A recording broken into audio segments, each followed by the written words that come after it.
Doctor Who has always had its fair share of frightening concepts.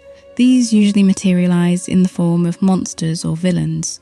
But one of the more terrifying concepts that the show has explored, for me, is to turn its hero, the Doctor, the one constant we're meant to trust, into the villain. At first glance, The Waters of Mars is a classic base under siege story. A mysterious waterborne infection spreads through a Mars outpost, turning the crew into terrifying zombie-like creatures. It's classic monster of the week territory, the kind that the show does so well. But beneath the surface structure of this narrative, the real horror quietly creeps in. The horror of the corruption of power.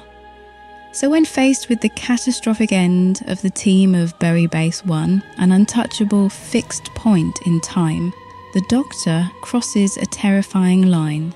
He decides to rewrite history to save the crew. But it's not so much his actions that are the issue, as his motivation. He commandingly asserts that the laws of time are mine and they will obey me. At that moment, it becomes less about how he can save the crew and more about proving his power. The humility that once defined the Doctor is gone, and it's replaced by moral hubris.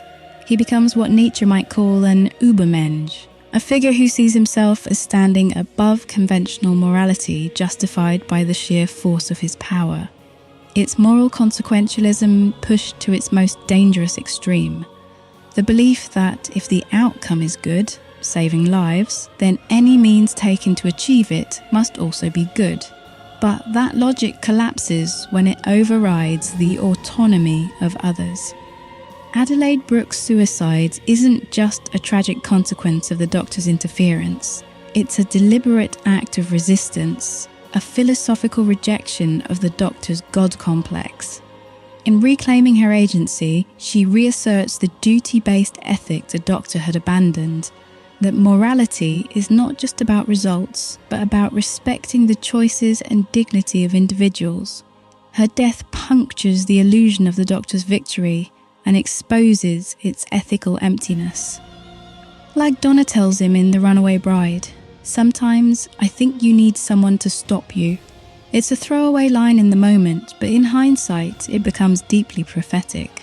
It's a reminder that the companion is more than just an exposition device. They are the Doctor's ethical compass, a grounding force that reflects the idea that morality isn't about abstract outcomes, but about allowing others autonomy and control over their own lives. I found this a fascinating narrative direction for the show. The Time Lord Victorious violates the very foundation of what the Doctor is meant to be.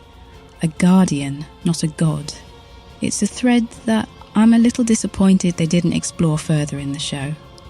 Maybe they will at some point, who knows.